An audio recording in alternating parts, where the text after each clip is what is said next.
Hindi pa man nag-uumpisa ang Blue Ribbon Committee hearing ni Senate President Alan Peter Cayetano, Senator Pia Cayetano at Senator Dante Marcoleta na gaganapin sa Double Gem Events Place sa EDSA ngayong araw. Tumambad agad ang mga kapulisan doon. At ang magaganap sana ngayon na Blue Ribbon hearing ay tila sinabotahe, pinigilan at ginigipit ang mga senador, maging ang mga testigo dahil siguro sa takot ng may-ari ng Double Gem Events Place na venue sana ni Senator Dante Marcoleta para sa Blue Ribbon hearing. Dahil sa mga nakapaligid na mga kapulisan doon ay kinansel ng may-ari ang sana'y magiging venue ng Blue Ribbon. Dahil hindi na nga matutuloy ngayong araw doon sa venue na nakaschedule pa naman ngayong araw,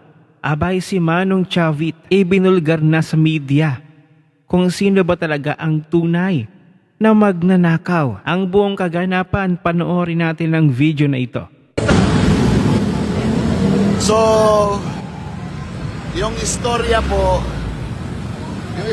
ay ganito. So, ayan na yung venue. Ang pinuntahan na yung venue, umatras. Ayun lang, Umatras yung may-ari. umatras. Ang dami na kasing pulis, oh. Siguro natatakot din yung may-ari. Yung nangyari dito, yung venue kung saan gaganapin yung hearing ng Blue Ribbon ay kinansila ng Ayun. may-ari. Walang magamit na venue ngayon. Yung mga senador talagang iipitin Ayun. ng administrasyon Marcos lahat. Gagawin nila lahat, wag lang lumabas ang katotohanan sa pangit na flood control project na yan. Kung saan Sa pangit. kumita ng trilyon halaga na salapi ang mga politiko ng Pilipinas. Totoo. Sila ang yumaman. Yan po yung nangyari. Ito po ngayon. Ayan. Ayan po. Pangit po yung nangyari. Pangit. Talagang sinusukol. So yung storya dito, yung venue kung saan gagawin ang hearing ng Blue Ribbon Committee, napag-alaman na umayaw yung may-ari. Sabi ng caretaker, nakansila daw ang reservation. Kaya, ayan, walang venue. Natakot ang may-ari. Ayaw talaga ng Administrasyon Marcos na ilabas ang katotohanan. Ayaw nila na makita ng taong bayan yung mga ebidensya patungkol sa manuwalyang flood control projects. Alam nyo, kung ako lang, ang tatanungin nyo, nakahanda rin kami. Kasi naimbita din kami. Nakahanda kami maglahat ng aming ebidensya ng mga flood control projects na non-existent. Wala. Doble-doble ang pondo at marami pang iba. No. Kaya lang, ang nangyayari, wala tayong venue kung saan pwedeng magsalita. Ginigipit. Kaya, ayan. Marcos pa rin. Hindi man na buhay ito talaga. Mapapamura ka na lang. Oh. Mapapamura ka na lang talaga. Nakakamura. Hindi mo aasahan na ganito ang mangyayari. Diba? Pagkakataon na sana na makita ng mga Pilipino, Taong bayan.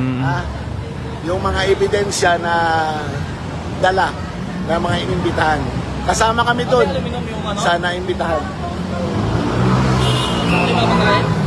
Nakahanda na kami sa aming mga sasabihin at presentation.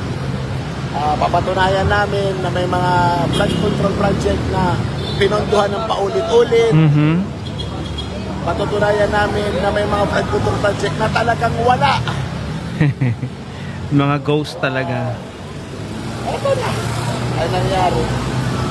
Wala, sinabotahe. ay naging press conference na lang. At kanina lamang nagbigay ng statement ang Double Gem Events Place sa EDSA. Ito ang kanilang statement. Double Gem EDSA Garden Events Place respectfully informs the public that the scheduled Blue Ribbon Committee event at our venue will no longer proceed as originally planned. We would also like to reiterate that Double Gem EDSA Garden Events Place has no affiliation whatsoever with the organizers, participants, or subject matter of the event. Our role was solely that of an independent events venue provider. Any updates regarding the event, including any future arrangements or announcements, will be communicated through their appropriate official channels. We sincerely thank everyone for their understanding and cooperation. At nang dumating na si Manong Chavit sa venue, ay agad-agad itong nagpa-interview. At dito'y may ibinulgar na siya ng mga personalidad. Walang makapigil sa amin. Mapatay na kami lahat. Ay, Pero sasabihin namin ang totoo. ang tapang. Ang magnanakaw, Martin Romualdez and Marcos Jr. Sila ang utak. Kaya sila nagpipigil. Kaya yung mga pulis na nagpipigil dito, kasalanan din nila kung ba't sila magpigilan ng taong bayan. Okay. Sigurado ako, may prueba kami na sila ang mastermind ng mga nakawan. So ayun.